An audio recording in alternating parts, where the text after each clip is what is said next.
gap, and what we'll have to do, we cannot flush it back into the line, so we'll valve it out. We'll relieve the pressure on it. Once again, there's no bleed off, so we just kind of rock it back and forth, make sure there's no pressure. We'll haul it up to the top of the station. We'll remove the lid, and if it's greased up and the internal components can't be removed, we'll have to drive those out and then scrape the grease off the inside and then reinstall it.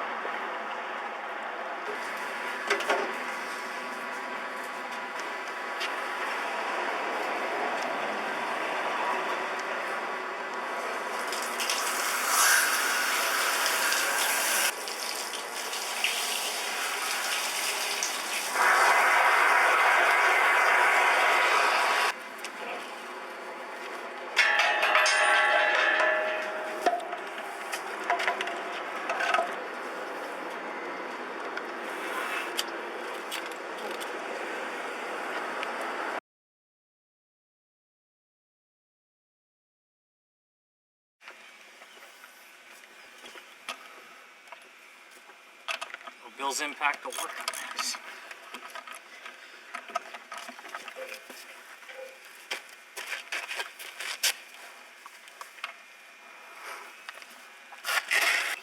Pack solid.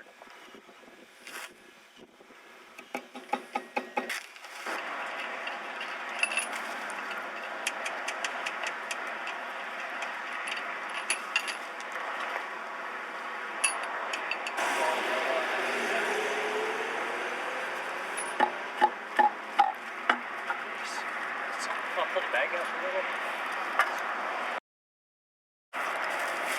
This sure does seem like a lot of a hassle, though, just to... Done 16 bolts so far. Then we have to dispose of the grease because it won't go, can't push it back down in the line.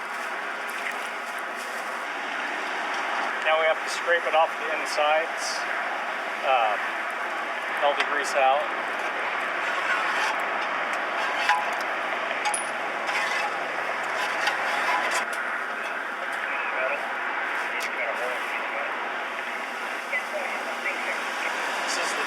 One of the two discs that seals, so when the float is up, the water doesn't come out the vent, the top vent, so it has to be cleaned off in order to seal.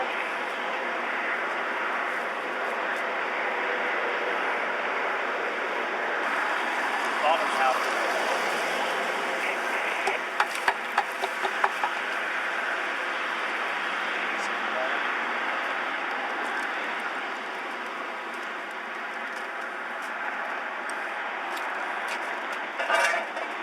Not a pleasant job dealing with the grease.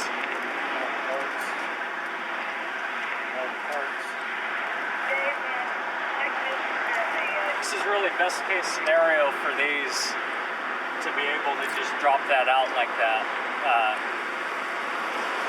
There's the amount of grease that stays in there that is just bound up.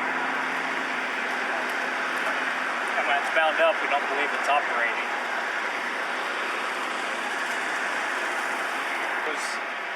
After the process, dispose of all the grease because we're in a public way.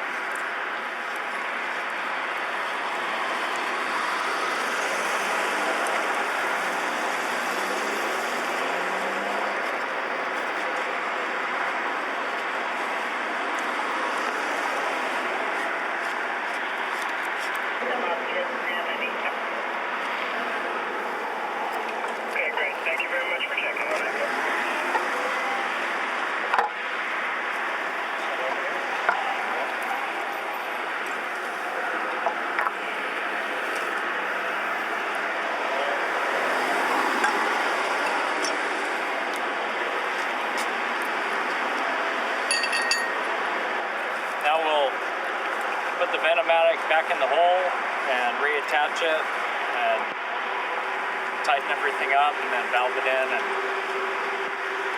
change the ARI.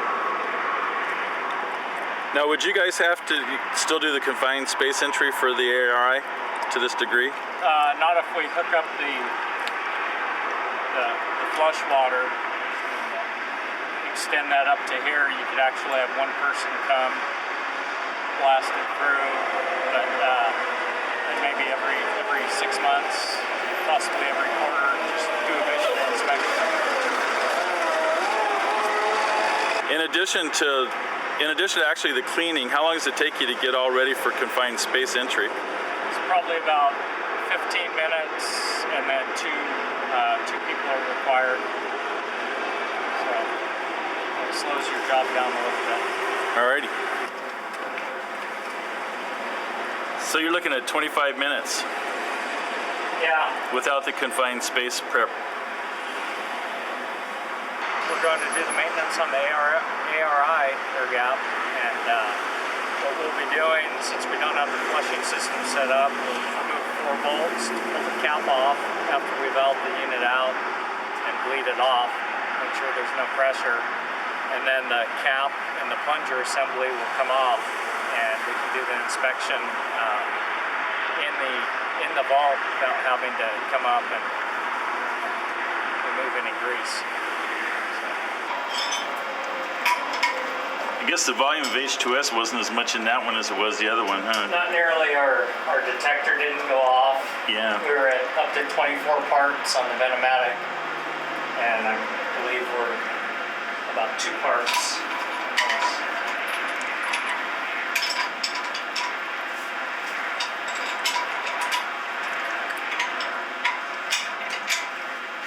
Four 3/4 inch bolts holding the cap on.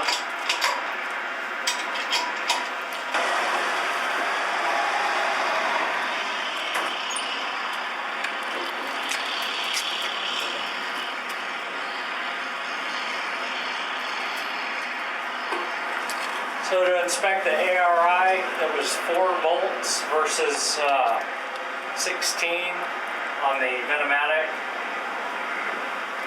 We can do it down in the vault. There's not a large grease amount of grease to deal with.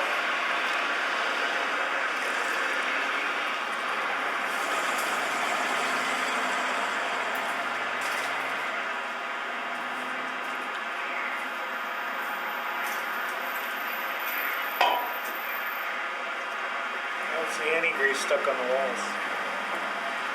Now there's a little, just right here, that I think was on the float and it caught on the edge, but down inside it's clean. And you can see on the operating portion of the float it's dry, no grease has gotten there. That's about it on this. Make sure the top's clean. Okay, in this air vault, we have an APCO, and we've switched to a Venomatic on half of it to try out, and now we're going to switch from the Venomatics to the ARIs on both sides. So what was the reason why you switched from the APCOs? The APCOs, as you can see, it's a combination unit, but there's 2 actual air gap pieces, and they weigh probably 150 pounds together. It was extremely difficult to disassemble them, and the Venomatics were the newer device, but then after using those, there was still disassembly required, more so than on the ARI. How often would you have to service the APCOs? The APCOs were supposed to be done at the stations with a lot of grease monthly, and you had no choice but to dump the grease.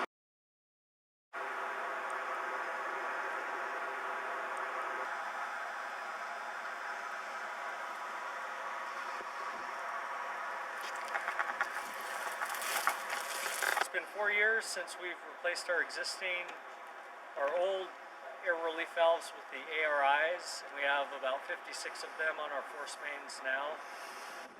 Our maintenance time has been cut in half to service the ARIs. We're servicing them about every 6 months, and take the 4 bolts off, pull the float out, flush them out, and that's about it. and we haven't had problems with them caking up with grease like our previous air relief valves. So it's been a good trial for us for 4 years. So do you feel that, like, as far as operationally, these are more consistent? Do you have a problem with the floats on your Venomats getting all clogged up and then making them inoperable? On the Venomats, we used to have to remove the entire unit and chisel the grease out unless we were to service them probably monthly.